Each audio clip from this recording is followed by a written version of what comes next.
night. That's what I like to see. We're morning people, which is important. First of all, thank you. Last night was an absolute success. We had a great turnout for a lot of reasons. Like I said, coming off the pandemic, not knowing if we were going to have a conference and having it live and virtual. I was talking to a student earlier. He went up to DC. We were trying to get him set up to be able to meet Brandon, great jam. And I tried to get him set up with just called the Commanders, not the football coach. So I had to meet him with the Commanders and the Capitals. And they're shut down up there still. Do you believe that? The DC area. Couldn't meet with them because of COVID and all that. And I was thinking to myself, are you kidding? We're getting beyond that, and here we are having our 22nd annual sport camp live. And so we have a great team. Let me say this: we have a phenomenal lineup tonight, and not just for our speakers, but the vendors, the opportunity to be able to connect. So again, last night, as I said, I will say today, enjoy it, network. Don't be afraid to sit out. Don't sit back. Come here, Don't be afraid to raise your hand or Twitter. Ask the questions. Ask them. Because if you don't ask, you don't know. There's no dumb question. Because we're here to learn. We're here to network. We're here to have fun. So with that being said, I want to turn it over to Alex. Here goes Alex again.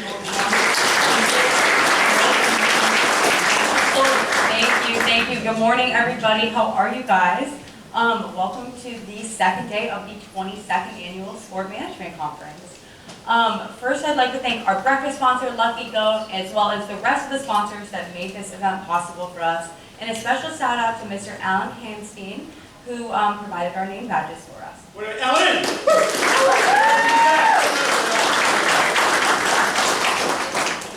The QR code for the conference, the program that's going to have our schedule today, our speaker bios, where you go for lunch, all that is going to be available electronically. It's not on the side behind me right now, but it will be periodically throughout the day. And there's also a sign over at registration where you can get that QR code if you need it. Don't forget to follow us on Twitter, Snapchat, use our geo filter, and did I say Twitter already? That one. Don't forget to post your questions, guys. We're going to do about 20 minutes at the end of Mr. Eric George's presentation and the rest throughout the day today. During lunch today will be an opportunity to learn about our department's newest organization, the Women in Sport Organization. Let's hear it for them. Yeah. That's going to be in room 2014, and you can listen to the women's head golf coach, Coach Amy Bond, as well as just learn a little bit more about what's making that organization possible and how you can get involved with it. Our professional headshots are going to be available from now until 11. Those are going to be outside, provided it doesn't rain. If it does, they're going to be just downstairs in the lobby. So feel free to take advantage of that, as well as our networking fair. Our networking fair is going to go from 10 to 2 today, but check your program online because each grade has a different time that you guys can go to the networking fair.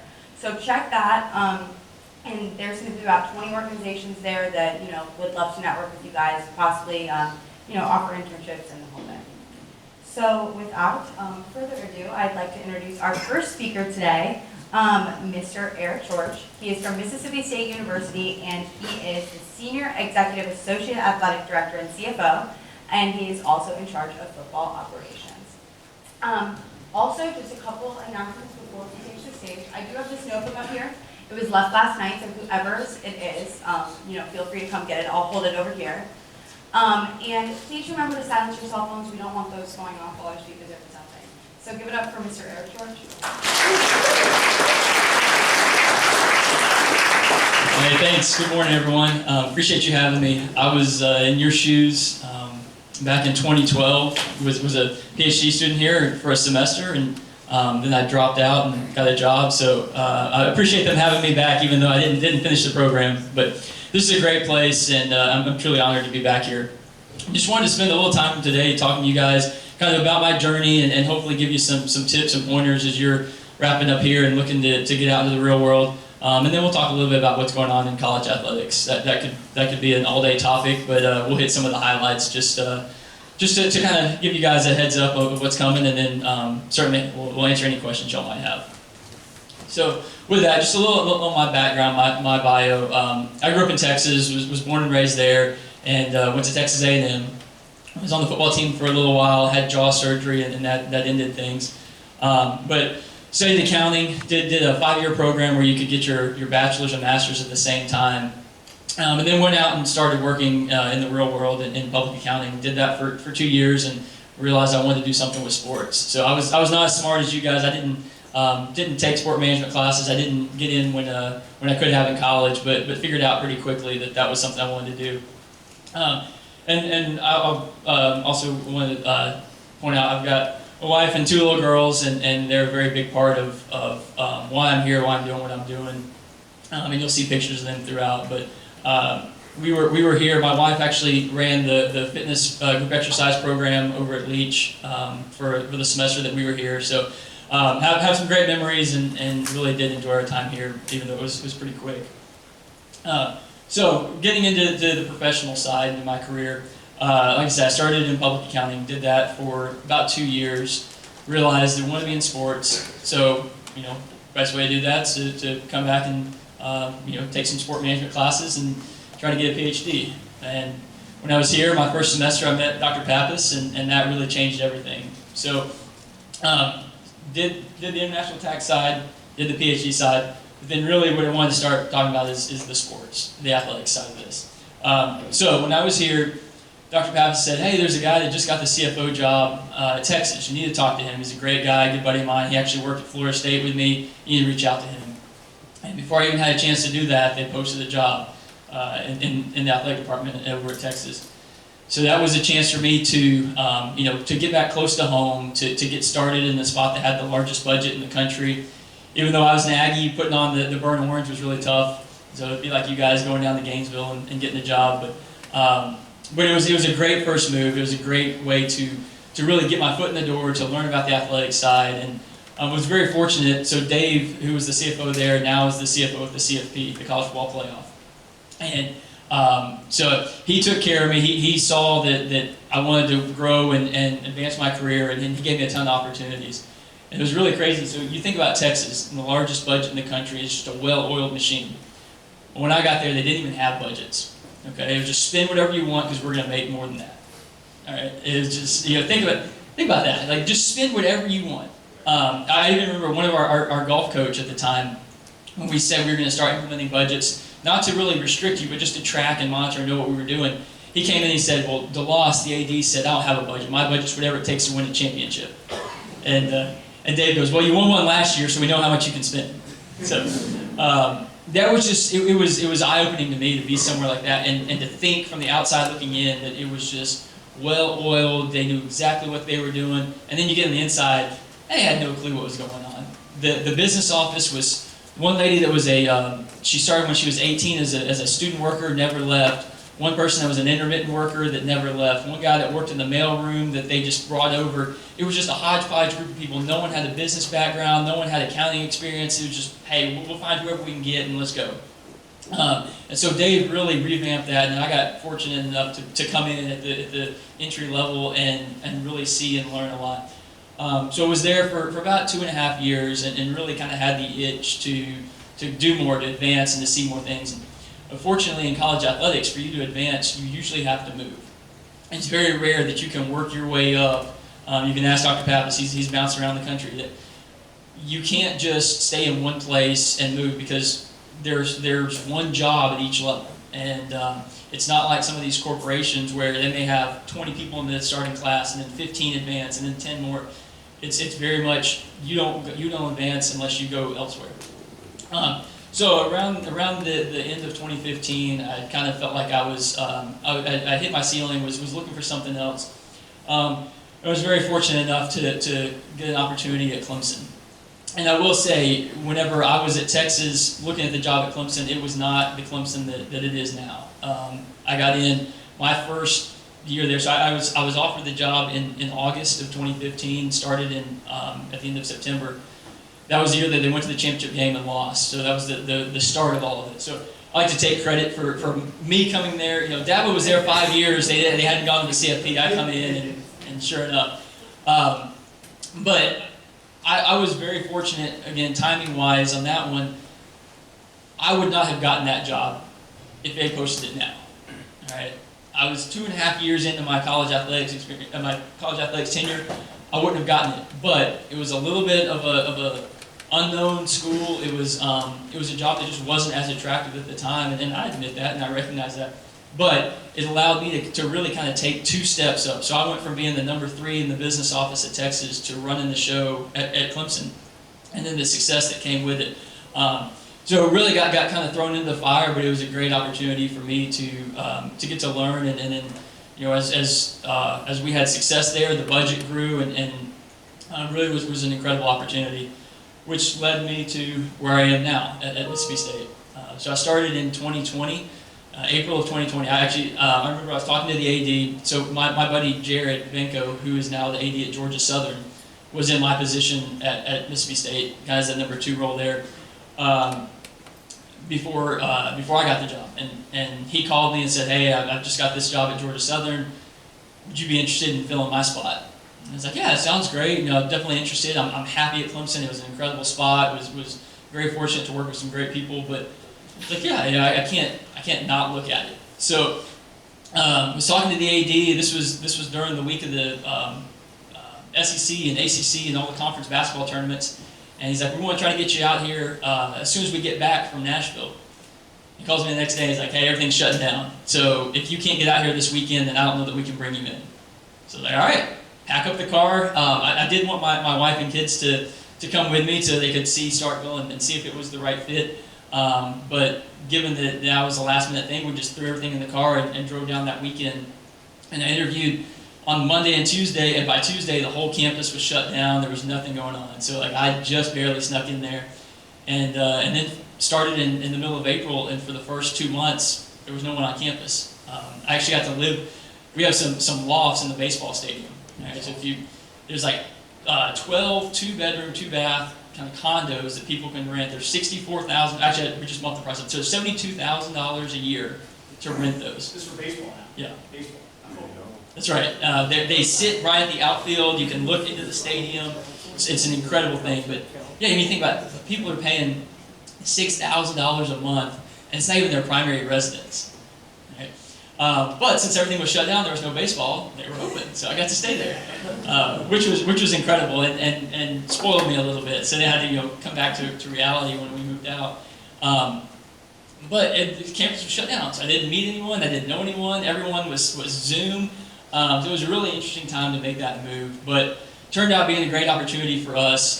In addition to just the business side, I got to take on all the internal operations, everything that we do from an internal side. I don't do the social media, the creative, the communication side, but everything internal revolved around finances, hosting games, hiring people, contracts, all that stuff. You can kind of see some of the operations there. And then what was really attractive to me was being the football administrator. So each sport that we have, and this is the same way with any athletic department, each sport has somebody on the administration side that oversees that sport. They're kind of the liaison between the coach and the AD. They're with them, help them out with stuff. And about a month before I was called, Mississippi State hired Mike Leach. So for me, it was a chance to sit there and work with Mike Leach, which was really cool. He was the head coach at Texas Tech when I was at A&M, and have a lot of memories of him coming down and meeting us. But you've seen his press conferences. You guys know what he says and all his antics. So it was an incredible opportunity to work with him day to day and just see someone that's had so much success at various schools that really shouldn't have success. You know, Texas Tech should not be winning football games. Washington State should not be winning football games. But he's done it, and he's done it in his own style. And so that was a big thing for me from a career growth standpoint to be over a sport like football, but then just on a personal side to work with someone as entertaining as that. I'll tell you, the first time I met him, we talked for an hour and a half, and we didn't even touch football. Right? He told me why the Cold War ended. He taught me. It gets better. He taught me how Ice-T became a rapper. The history of Ice-T. He weaves everything together so seamlessly. So it just flowed from one thing to then he started talking about property taxes in Washington, who makes the best burger in Key West, and it really makes you feel dumb sitting there listening to him because you're like, God, this guy knows about everything. And that was a cool part of coming here. So yeah, April 2020, I get there and everything's shut down. But it was a really kind of tough time to come in as a CFO, as someone that's managing the operations, to say, can't spend. Hey, I'm the new guy. I'm Eric, by the way, but you can't spend any money. But we were fortunate enough we didn't have to furlough anyone, we didn't have to cut any salaries, we didn't have to fire anybody, which was not the case in most places. So we really said we're going to make a commitment to our people, and we'll cut back on the spending, we're going to take care of our student athletes, and we're going to take care of our staff. And so fortunately we were kind of able to weather the storm there. And then last year was a lot more normal, and now we're have a few scheduling things, but pretty much back to normal operations. So it's been a great time there. I've gotten to see and do a whole lot of stuff. I'll be answering any questions on some of that in a minute, but that's kind of my progression throughout. And I'm about to talk to you about some advice and some things, but I want to stress that I've been incredibly fortunate to fall into some really good places at the right time with the right people. So I've worked hard, but it's been something where I've just been very lucky to hit it at the right time and to be where I am at this point in my career. We do work a lot of hours, late nights, weekends. I've talked about my family, trying to find ways for the girls to come to games and do stuff. But for those of you that are kind of, I think all of you want to have a job in athletics, but if you're trying to figure out pro, college, there's a lot of really great things about working in college athletics, and just kind of wanted to hit on some of those. Been very fortunate to be a part of 3 national championships. So got to Clemson, went to Mississippi State. I got there. They had never won a national championship in a team sport. All right, you think about it, the entire athletic department had never won one. I show up and we won one. There's clear. You can see that I'm the key piece of this. But it was really cool to be a part of that. I'd never been to Omaha. I went to Omaha. We wound up getting fortunate enough to win it there, and just an incredible experience. But getting to do something like that, going to ESPN parties. Actually, the guy on the second, I guess you can see right there, is now the AD at Clemson. He was 38 years old, just became the AD at Clemson, which is incredible. My brother's in the Air Force, and he's in Valdosta, Georgia, and back in 2019, we had it was the ACC Network opening game. All right, first game ever. We played Georgia Tech Thursday night, and about 2 weeks before the game, the group that was going to do the flyover had to cancel on us. And we're like, man, this is supposed to be like the big showcase. It's like, oh, my brother flies A-10s, he can do it. And so, all right, so they kind of fast-tracked everything and come to the day of the game, and he calls me, he's like, man, look, we're going to have to evacuate, there's a hurricane coming. He's like, I don't think I'm going to be able to do it. I was like, you're kidding me. All right, so he calls me back about noon and says, all right, we're going to fly in and right back out. He said, we're not going to stop, we can't do the little recognition during the game. As soon as we finish with you guys, we're heading straight to Arkansas to kind of evacuate the planes off the coast. So what they normally do is they come in, they drop somebody off, and that person's on the radio and says, hey, come on in. He calls out the timing, when to come, national anthem started, whatever. Well, since they had to take off straight after that, they didn't have anyone. So I got the school plane. We had 2 university planes there. I got the school plane radio, and I stood up at the very top of the stadium and got to talk to my brother as he was circling over there, getting ready to fly in. And so he's going back and forth, getting ready to fly. I was like, hey, national anthem started. And when they turned, I didn't realize this at the time, but when he turned to start approaching, his entire GPS navigation system went out. So he didn't have anything to look at. So I had to sing parts of the anthem so that he could try to time up when he was going to fly over. And he was going west, he was going into the sun. So at one point he's like, am I straight? Am I straight? I said, what do you mean are you straight? He didn't know what part of the stadium he was going to actually come in over because he was flying kind of into the sun with nothing there to track it. He was using landmarks along the ground. He's like, I see the blue school. There was a roof. The elementary school had a blue roof. And he's like, I see the blue school. And he was going by kind of calling that stuff off. So we wound up timing it out. It was awesome. But of all the cool things I've gotten to do, being there talking to him as he did the flyover was something that could never be touched. Eric, was your parents there? Yeah, my parents were there. That, right? I mean, he's talking up on Clemson, freaking ACC, and you got your brother flying a flyover because of the fact. What a momentous. Yeah. I mean, that right there speaks volumes. It was awesome. It was incredible. Like that, no championships, no wins, nothing can touch that. But just a really cool thing I was able to do. And then, obviously the access and having your family around and getting to go, go to the games and be on the sidelines or fly with the team plane and ride the bus. I was telling someone a cool story. We went to the Liberty Bowl, which, 5-bowl. It wasn't what we had been used to, but it was the first time that my girls had gone on the bowl trip with us. And in Memphis, they do a police escort. They do the presidential escort, which means no one else is on the road. They stop access on the highways. They stop access on the highway, so it's just the buses going. So my 5-year-old's sitting there in the front row just watching the cops fly past us, no one else on the road, just thinking it was the coolest thing ever. So that's stuff that, money can't put a price tag on. You can't put a price on. Money can't buy that. We had the Longhorn Network when I was at Texas, going to game day, just cool things that, yeah, you work long hours, you work late at night. It does take away from some family time. It does take away from new things, but there's some really cool benefits to it as well. And you can certainly get some of that on the pro side, but I just feel like being on the college campus, being in a college setting, around student athletes, around the fans that are so passionate, it's something you can't replicate anywhere else.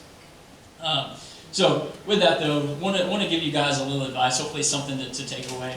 And I think some of it is going to be just generic, broad advice for anyone that's going out there as you guys graduate, whether you wind up in sports or in banking or whatever. And then I'll hit on some things that are more specific to college athletics. But the first thing is, you have to do a great job at your job. It doesn't matter what it is, you have to do a great job at what you're doing. And you can ask anyone here that's had a job, right? You have to be great at what you are supposed to be great at. Our baseball coach at Clemson said, bloom where you're planted. That was his thing all the time. And I love it. It's like you can't be so focused on what's next or what's going to happen in 5 years or 10 years that you lose sight of what you're supposed to do. And that's not to say that you can't dream, you can't have aspirations, you can't have goals, but none of that's going to happen. If I wouldn't have done a good job here, Dr. Pappas wouldn't have called Texas and said, you need to take a look at this guy. If I wouldn't have done a good job at Texas, they wouldn't have called and told Clemson to take a look at me. You have to do a good job at what you're doing. And it doesn't matter what it is, all right? Whether it's doing something on the spreadsheet or picking up trash or doing whatever, you have to do a great job. And don't ever be above anything. All right, if it's a chance to, hey, we need you to go pick up this AD and drive them to the airport. Oh, I got all this other stuff to do, and picking somebody up. No, do that and use that as a chance to meet that AD, to get to know him. If your job is to sit there and go get donuts or go get coffee, make sure it's the best coffee you can find. Make sure it's the freshest donuts. Do a great job at your job and don't ever be above doing something. I'll tell you one thing that really stuck with me.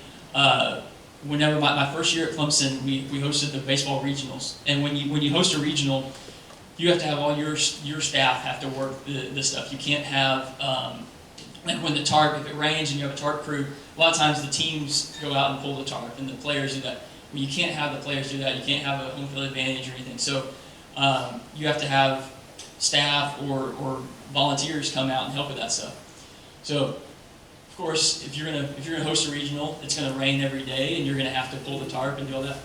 One day, I look over, and a couple of us had volunteered to do it. I look over, and our AD is out there in he's in shorts and a polo and a sweater vest, pulling the tarp. All right, but that's our AD. Our AD is out there helping pull the tarp. It wasn't below him. It wasn't beneath him. And so you have to have that mindset of, hey, I'll do whatever. If it's taking the trash, if it's sweeping the gym floor before the game, if it's going out, you may have to hop on the tractor and go drag the infield at the baseball game, whatever it is. Just make sure that you do it with energy and passion and excitement, and have a joy and pride in what you're doing. So networking, and I really don't like that phrase, because to me networking is like I'm just going to go try to meet as many people as I can because I'm trying to get something out of them. Form genuine relationships, okay? And this is big. Don't just get to know someone because you think they can help you with a job or they can help you find something. Get to know them, all right? Take Dr. Pappas, for example. When I was here for a semester, and we don't talk as much as I hope we could. We both have stuff going on, but he came out, so we went to a game at Florida when I was here, and then he came down to an A&M game after I went back to Texas. He came down, stayed with my family, went to an A&M game. We talked, when he called me and said, hey, you want to come do this? Absolutely. All right? And it's not because I networked with him and he helped me get a job. It's because we became friends. We have a genuine relationship there. And that's what you need to do with everyone. Now, it doesn't mean you have to talk every day. It doesn't mean you have to text them all the time. But it means you actually care about them, you're invested in them. And then when you have those relationships, good things will open up. Doors will open up. the job that I got at Clemson, part of that was because our CFO, Dave, who I mentioned earlier, was friends with Graham, the deputy who's now the AD at Clemson. They were friends, and that helped me get that connection and get my foot in the door there. But it wasn't just because Dave had met Graham one time and was like, oh yeah, hey, you look at this guy. Like, they were friends, they knew each other, and so that helped. That's how I got the job at Mississippi State, because Jared Benko was one of my good friends, and we talk all the time. So it doesn't always necessarily lead to jobs. It could lead to tons of other things. It could lead to, you going and maybe one of your friends is working at a stadium that's hosting the Super Bowl, and you get to go and do all of that stuff. Or maybe you get a really cool job and they get to come see you and do something. But you have to have friendships and relationships. Don't just meet someone to check the box to say, I know somebody at this school. And then surround yourself with people who will help you advance in your career. Right? Find people that are going to have a vested interest in what you do. Right? You don't want to work for someone that's not going to care about you, that's not going to give you opportunities, whether it's at the school or the team or the job that you're at, or it's helping you find something else. But going back to my time at Texas, when I interviewed, when I was still here at Florida State and I interviewed at Texas, and I remember Dave asking me, hey, what's your 5, 10, 15-year career plan? And I said, you probably don't want to hear this, but I don't want to be at Texas in 5 years. I want to come in, I want to learn as much as I can, and I want to advance. If I'm still sitting here as an entry-level person, paying bills and doing camp deposits, then in my mind, that's not where I need to be. And he said of everyone that they interviewed, I was the only one that was honest enough with them to tell them that. So you have to find people who are going to help you with whatever your goals are. In this case, Dave wanted someone who was going to come in for a couple of years and then go on. He wanted to kind of grow his tree, just like you heard about the coaching trees. He wanted to grow his tree. So he was going to give me every opportunity while I was there to take on more, to see more, to do more, and then advance. So find those people, and it may not be the school that you had in mind, the team that you had in mind, but if it's somebody that's going to take care of you and advance and help your career, it's going to pay off in the long run. And then last thing, and I think this is becoming even more and more important, is don't chase titles and money. All right, and you hear the phrase "money doesn't buy happiness," and it's true. Now you need to make enough money. I'm not telling you to go be an intern and an entry-level job and make $10,000 a year living in California where you're sleeping on the side of the road. But money and titles aren't going to be what gives you happiness. All right, I was making a whole lot more money at Deloitte than I was when I took $1,000 a month stipend to come into school here. And even when I left here and went back to Texas, I was still making a lot less at Texas. I make about half of what I was making at Deloitte. Okay, it took me a couple of years to get back to where I had been at Texas. Where I had been at Deloitte. But I was enjoying it. Right, spending 80, 90, 100 hours trying to help Walmart save money on their taxes was not enjoyable. Right? Spending that amount of time going to this game or going to that game or working on a coach's contract or helping find a charter so the baseball team can go somewhere, that's so much more enjoyable to me. And you can't put a price tag on that. Again, I'm not telling you to not work for free. There's some sort of value that has to be worth it. But I see this a lot when we're trying to hire people and say the job pays 40, and they're like, well, no, I need 45. I'm just not going to take it for 40. Really, that $5,000, when you look at it over the course of your career, you're going to make that up so much quicker if you take this job and you get in and you get your foot in the door and you learn and you grow and you have somebody who's going to help you. All right, I took that job at Texas. I could not have survived for 20 years and had a family making what I was making, but to do that, actually, within 2 months of getting there, they gave me a promotion and more money. All right, but had I just said, nah, $46,000, I'm not going to take that, then I wouldn't have had that opportunity, and it wouldn't have led to more. And with the pandemic now, you see a lot of people who are realizing that they are unhappy with their jobs. They're quitting their jobs, whether it was, hey, now I can work from home and spend more time with my family, or I'm realizing that I don't need to travel around the country, or whatever it is.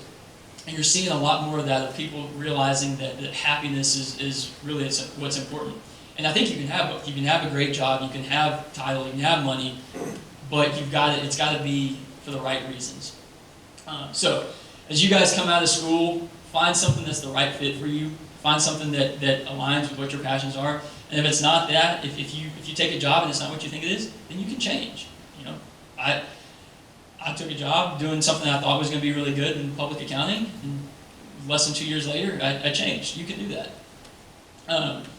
And then in terms of college athletics, and I know, sorry, it's kind of down the bottom of the page, but in terms of college athletics, for those of you who want to specifically be in college athletics, the first thing I'd say to do is to subscribe to this website. All right, it's D1. For those of you in the back, it's www.d1, the letter D, the number 1, and then ticker, TICKER.com. All right, they pay me a lot of money to promote them, so make sure you know. I'm just kidding. This is a great website, and even if you don't want to have a career in college athletics, if you're just a fan, it's still really cool. So what they do, every morning and every evening, you'll get an email from them, and they basically scour the internet, finding all kinds of articles related to college athletics, whether it's facility upgrades or hiring announcements or NIL or whatever the case is. They find these articles, and it's like a 2 or 3 sentence. Thanks. It's a 2 or 3 sentence little summary of what that article is, and then the link to the article if you want it. Or maybe it's a tweet or some kind of information. And you can link, so if you want to read more, you can see it. But you can scroll through there, spend 5 or 10 minutes reading those, and you know everything that's going on in college athletics. All right, it may be something that's happening at the University of New Hampshire, or it may be something that's happening at Florida A&M. Like, it doesn't have to be big-time stuff. It can be all sorts of news. But that will give you a great understanding of just the industry and the environment as a whole. And then at the bottom is kind of the go-to spot for job postings. It used to be NCAA.com and some of these other places, but now it's D1 Ticker. If you're hiring a job, you post it there. So for those of you who are looking for jobs, you've already got it. For those of you who still have a little bit of time, you can still start seeing what jobs are available, what the qualifications are, what the duties are, and kind of start to formulate an idea of what you want to do.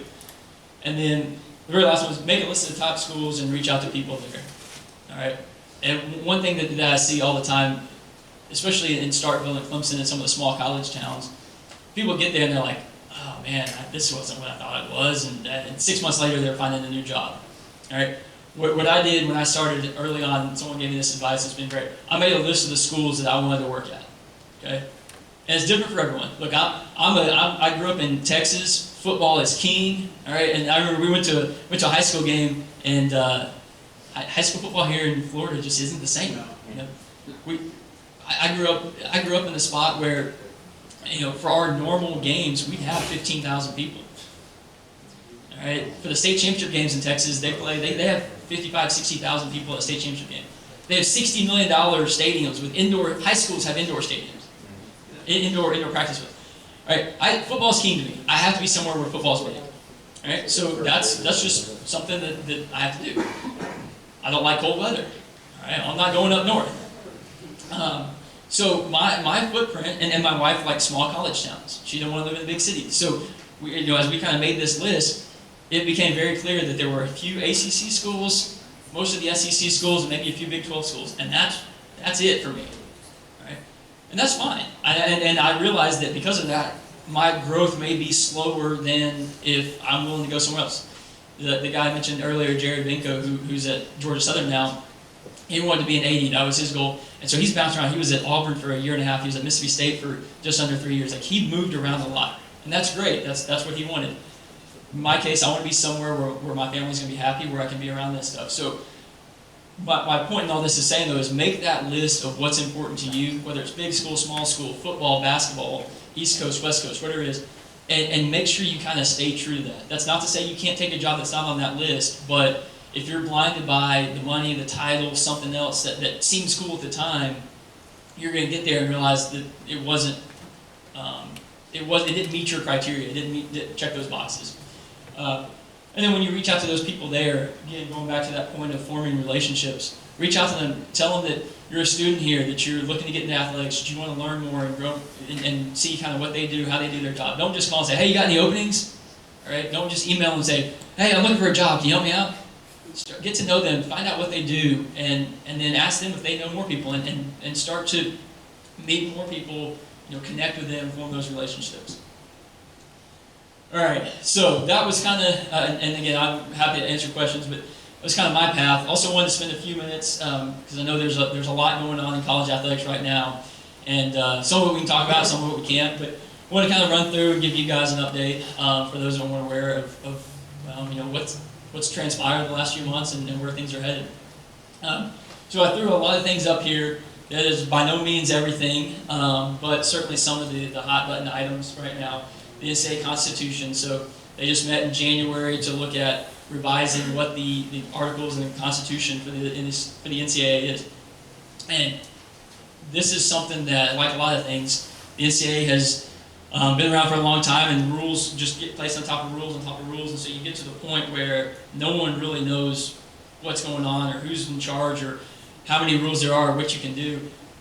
So it was just, this is a chance to kind of hit the reset, to condense down the list of rules and to look at things that maybe, when they started things back in the early 1900s, they didn't know that there was texting and social media and all that stuff. So making sure that everything gets cleaned up and fits what we're doing today. The name, image, and likeness, that's a big one. So that started July 1st, student athletes could start making money for their name, image, and likeness. And I'm sure this is something you guys all know about, and probably have had stuff about this in your classes. But this is a great example of something that is intended to be a really good thing that has probably taken on a life of its own, and when you don't put those guardrails in place and when you don't think about the unintended consequences, it can grow into something that it wasn't intended to be. And I think it's incredible for kids, for college student athletes to be able to go home and host a camp and make a little money off that, or to sign autographs, or if you've got a guy like a Johnny Manziel or a Tim Tebow or a Trevor Lawrence, somebody that's recognizable that has, when you go to the game and you see their jerseys everywhere, to make a little money, like that stuff is great.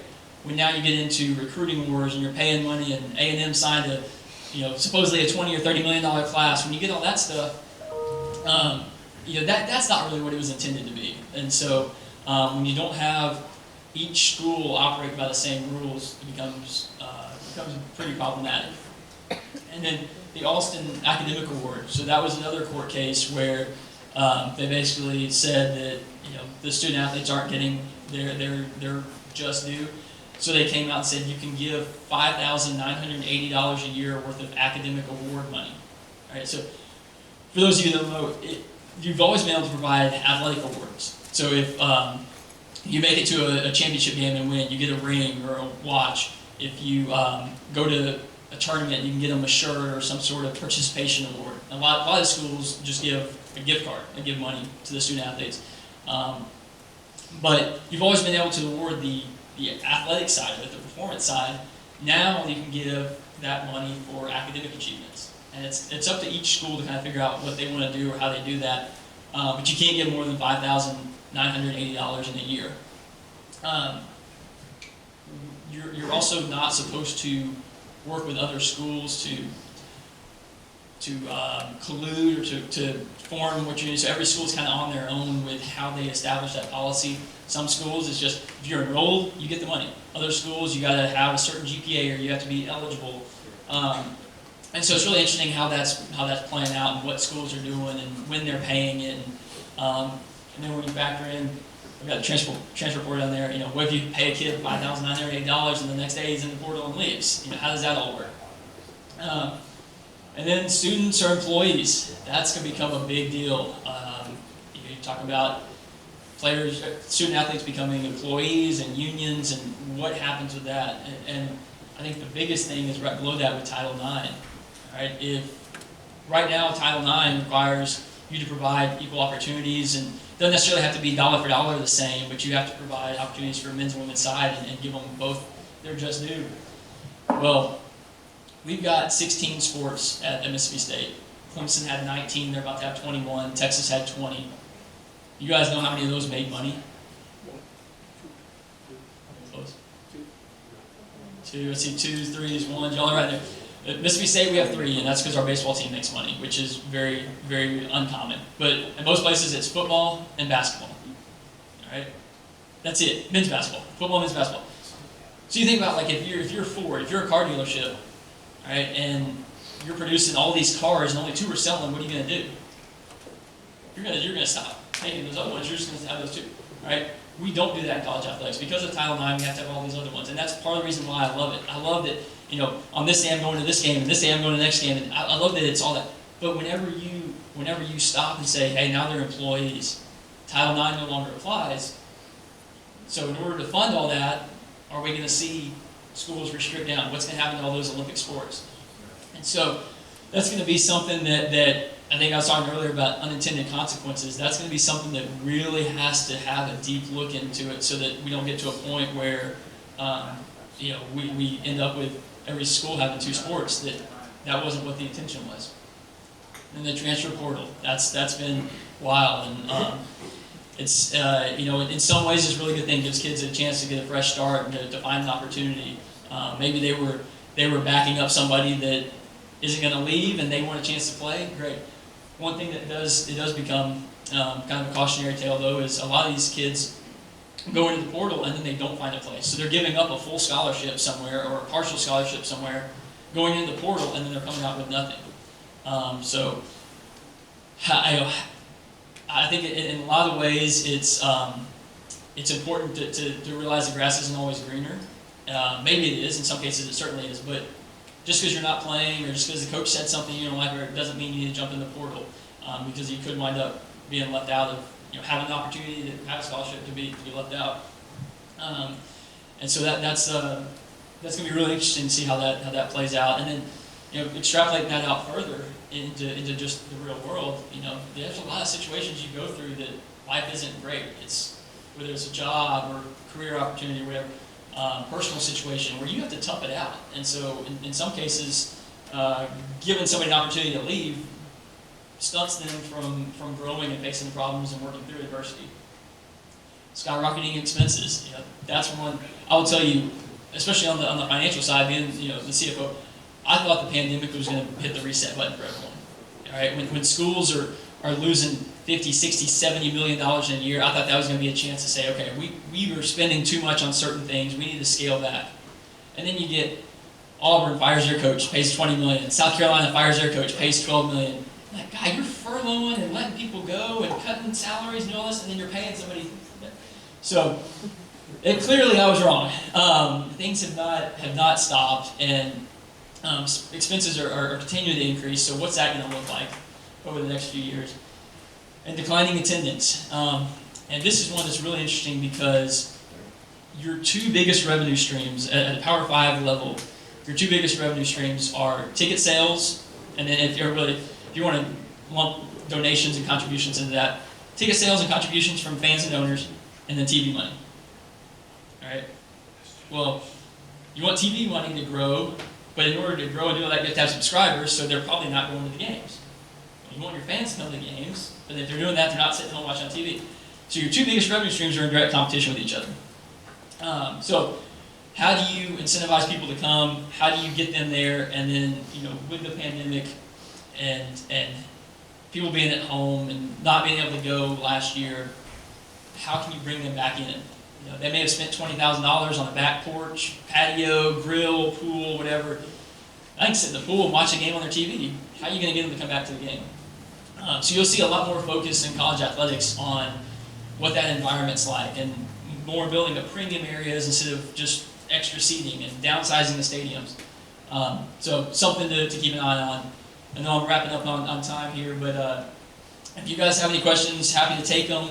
I think there's going to be a little formal setup for that, but also feel free to take down my cell phone and my email address. If there's anything I can do to help, let me know. I'm more than happy. I've had plenty of people help me along the way. I'm more than happy to talk to you guys about what I do, or if you have a question about a job, or would this be the right fit, or how can I do this, let me know. I'm happy to help you all. All right, give it up for Mr. Sarah Shore.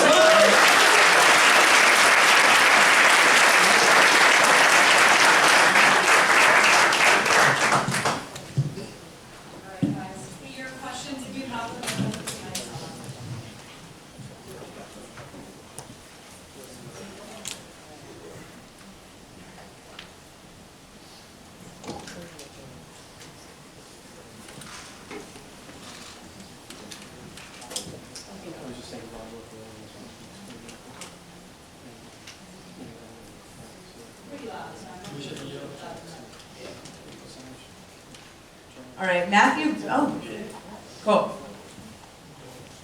Matthew Banson's wondering, where do you project that college athletics will go as far as commercialization with the introduction of NILs, and how does this impact you guys at Mississippi State? It's a great question. I wish I had a crystal ball and could sit there and figure out where it's going to go.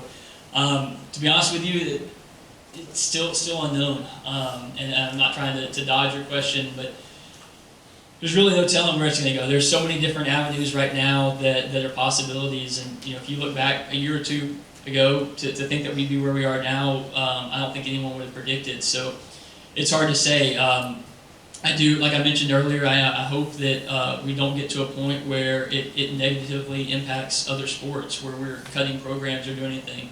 But it's a great question. Don't know where it's going to go. To the part about Mississippi State, one thing where I think the NIL piece has impacted a lot of schools, not just Mississippi State, and I'm not saying this is a bad thing, but donors or companies who have been giving money to the athletic department, to the fundraising, whether it's Seminole Boosters or Bulldog Club or IPTAY or wherever it is, they may not be funneling all that money into the school now. Some of it may be used for NIL deals. So you may have a donor that normally gives $100,000 a year, gets his suite, premium, setup, all that. Well, he may only give $50,000 to the school now, and he may give $50,000 to the starting quarterback to do an NIL deal and promote his company.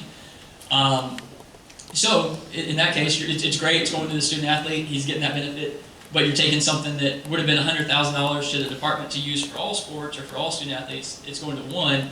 So I do anticipate from a university side seeing less contributions, less donations come in to the department itself, and more probably going towards specific student athletes. And Nick Maroney's wondering if Mississippi has laws as a state regarding NILs, and if not, how you guys have been navigating it. Yeah, another great question. Yes, Mississippi does. The state of Mississippi has laws. We did work very closely with the legislators to help try to craft those in a way, not necessarily like in terms of giving us the best benefit, but trying to educate them and help them know where some of this was going. One of the things that is really interesting is, California made this initial rule, and then everyone kind of was like, well, shoot, we need to make a rule too, otherwise our law, we're going to get left behind. So you had states rushing to make laws, and then now it's almost reverse course. Alabama is working on repealing theirs, and a couple other states have, where they found out now it's almost more beneficial to not have a law so that you can kind of have free reign, which is more reason why it needs to be uniform and consistent across the country. But we do have one. It's not the most restrictive. It's not the most flexible. It's pretty standard down the middle, and has been working well for us so far. And Jack Jennings is wondering, do you think that the transfer portal will eventually only run for a certain amount of time or certain months, and if there would be like maybe a deadline of a signing date for those players? Yeah, I do. I think if you listen to some of the college coaches, that's the biggest complaint right now, and they talk about free agency. Every pro sport that has free agency has a timeline, a window where you can do that. And I think that's a concern right now. And then when you factor that in with the fact that you can now redshirt, you can play 4 games and redshirt, that's another one where I think the intent of that was to give incoming freshmen, the new kids, a chance to play a couple of games and to not have to sit an entire year. What you're seeing in some cases is, and this happened when I was at Clemson, you have somebody play a couple of games, realize they're not getting as much playing time as they want, and they quit right there in the middle of the season. And so that causes issues for your team and for the coaching staff on how do they recruit, how do they try to manage their roster. So I do think that'll come at some point. I think it's not necessarily intended to restrict the student athletes' opportunities. I think it's more so just meant to put some guardrails on this and help it in a way that you don't have 3,000 kids entering the portal and only 1,000 of them getting spots, and now some of them are left out in the cold. I think it's one of those where as we live in it and we go through it a little bit, it needs to grow and adapt with us. And looking more directly at your career, Joey White's wondering if there was a specific moment that you knew you wanted to work in college athletics, and if you ever had a time where you felt like you might want to work in professional. Yeah. I remember we were walking the dog. This was back when we lived in Dallas, and walking the dog through the neighborhood, and just kind of talking about how, man, this and this are going on at work, and just not excited and whatever. And my wife was like, well, what do you want to do? I said, hey, it'd be awesome to be an AD. It'd be so cool. It'd be, just kind of throwing it out there. And she's like, well, go for it. Why don't you? And that was kind of the push I needed to the wake up call of, yeah, why am I doing something that I don't enjoy? And at the time I was 24, like there was no reason to work 30 more years doing something I didn't enjoy, 40 years, whatever it was, when I could make that switch now. So yeah, that was the moment, just walking the dog through the neighborhood in Dallas.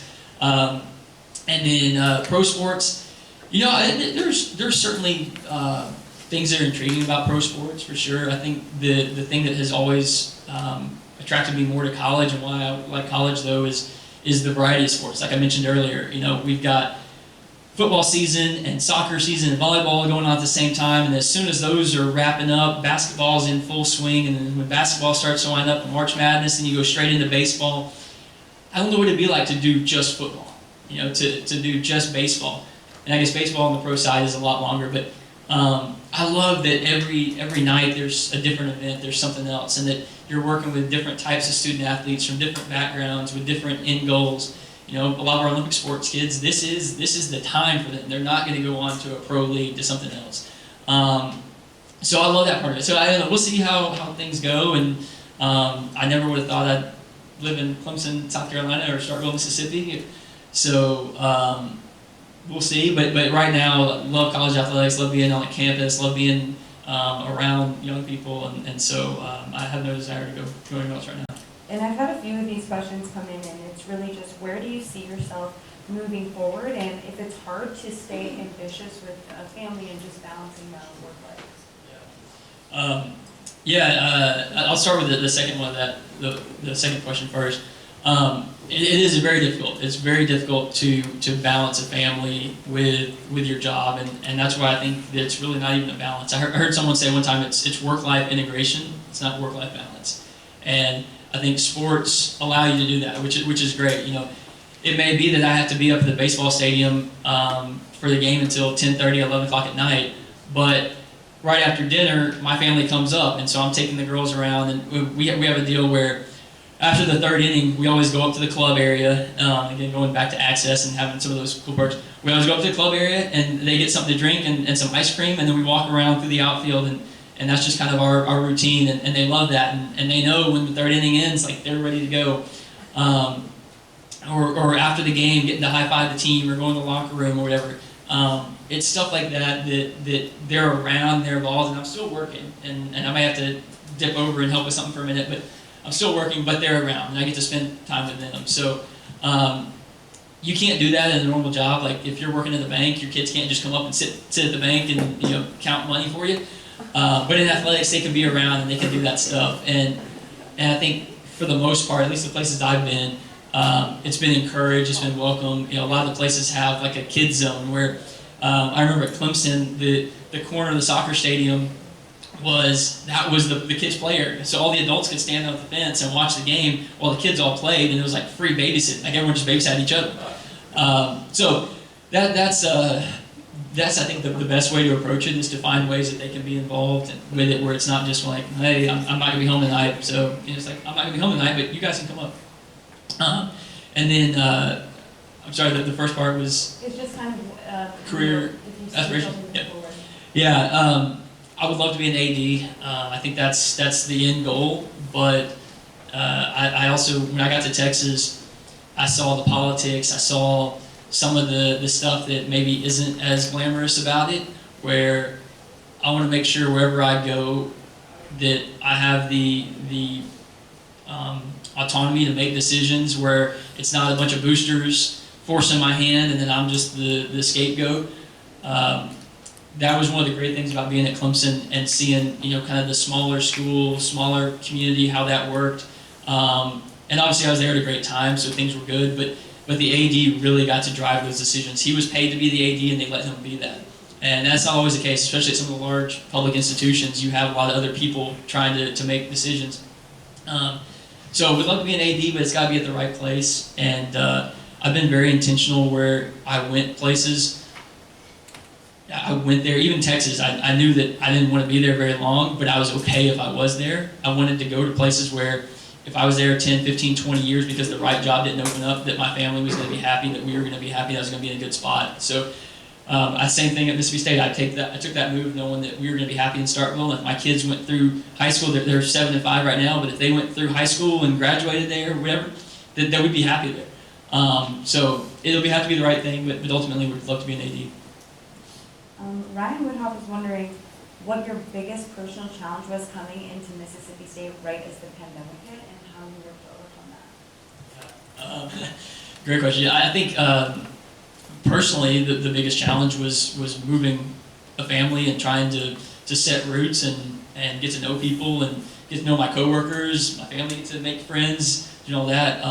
School wasn't in session, so my girls weren't going to school. That was probably the toughest part, was just trying to make it a home when you were kind of isolated from everything else. Alex Fisher's wondering how important it was to have an accounting and math background and allowing you to be more marketable in the field. Incredibly important. I can't emphasize that enough. I think not to knock sport management because obviously I have a ton of respect for that program and you guys are on it, but look around the room. You're going to be competing with a lot of people at different schools going through the same thing you're going through. So what can you do to differentiate yourself? Are you a student athlete? That certainly helps, but that's not everyone. So if you're not, are you working in sports? Do you have an internship? Do you volunteer with the athletic department? If not, what can you do to make yourself marketable? And especially on the business finance side of things, if you have an MBA, if you have a CPA, if you have a Master's of Accounting instead of a Master's of Sport Management, some of those things really help you. And from a college athletic standpoint, I'll tell you, it helps even more because you're on a college campus, right? You are in an institute of higher education, so they're going to expect you to have that higher degree. And having a CPA for me, I know there are a lot of things I'm included on campus that someone in my role at another school may not be included on because they're not a CPA, where it gives you instant credibility. Normally, people just think of athletics as just a bunch of jocks, they're not that bright, whatever. No, when you have an MBA or CPA or something behind your name, they know that you went through the same stuff they did. Our campus CFO understands that we had the same background. We both took the CPA exam. We both did public accounting. Like that stuff, I think, carries a lot of weight when you're on a college campus and you're in an institute of higher education. And kind of on that note of getting hired, Isaac Ray's wondering, when you're reaching out to start a conversation at a school where you don't know anyone, how do you do so and have your email or phone number not get lost in the shuffle? It's definitely possible for it to get lost, and some of it's just you got to be persistent and you got to continue to reach out to them. I think the best way, if you can make a couple of connections, so maybe that's through Dr. Pappas, who has a wide network. If you find someone that can help you start to make those connections, I think you have more success. If I were to reach out and say, hey, so-and-so, you need to talk to Ryan or Samantha or whoever, they're more likely to pick up on those emails. So I think if you can have people reach out on your behalf, that helps. But being persistent and emailing or calling. And then the other thing that I would say is to start at maybe a lower, more entry-level position. Like if you go straight to the AD, they're probably not going to respond. If you go straight to the CFO, they may respond, but they may not. If you go to someone that's maybe an accountant or a game day ops worker or something, they're going to be more apt to respond, to talk to you, and then you kind of can work your way up from there. But realizing that some of these folks have a lot on their plate, and taking 30 minutes to talk to someone is maybe not at the top of their list. Both John Sawyer and Sam Cheater are kind of wondering what qualities you look for as an employer in your potential candidates. Yeah, and I think this is probably across the board. You got to have someone that's driven, motivated, self-starter. All right, I don't want to sit there and have to ask you every day, have you gotten your work done? You need someone that's going to be that's going to have integrity, that's going to do the right thing, especially in our role in the financial side, dealing with money. You got to have somebody that's going to be full of integrity, that's going to do things the right way, and I think you need someone that's going to have great communication skills. Nothing that we do is in a vacuum. All right, I'm talking to different marketing, communications, compliance, different areas all the time. You got to be able to talk. You got to have to express your ideas. You can't send an email that's 400 words that an AD is going to look at and really sit there and digest. Find ways to know your audience, to talk to them, communicate with them. And then I think that the kind of, I guess, the one that should be a given is that you just have to show that you're invested in that job. Whenever you're writing your cover letter, put in there how much this job excites you, how your background works for this job. I think just showing them that you want to be there goes a long way. And Derek was wondering who inspired or inspires you the most in your profession, and who you felt like you looked up to and was a great role model for you. Man, there are quite a few. I think in terms of who has kind of been my mentor and helped me from the start on the college athletics side would be Dave. Dr. Pappas introduced me to him when I was here, and Dave was one that took me in with no college athletics experience. He worked at Deloitte in Atlanta, and he took care of me. He helped me out. He's one, so from the true kind of athletic business side, he's been one that has been awesome. And not just saying this because he's here, but Dr. Pappas has been huge. I wouldn't be where I am without him. And you guys have an incredible resource here with the people that he knows, the places he's been, the connections he has. That's an awesome one. Graham, who's now the AD at Clemson, has been, we kind of have the same career path, and he's a few years older than me, and kind of wanting to emulate him and be like him. So quite a few that have been there, and then kind of not necessarily professionally, but just my parents, my dad, and how he did things. I never realized how many 4 a.m. Departures for soccer tournaments and driving around the state. Like, now that I'm a dad and working and trying to take them to things, it's like, holy cow, how do you ever get anything done? So gives you a new level of respect as well. And with that is all we have time for. But guys, give it up for Mr. Eric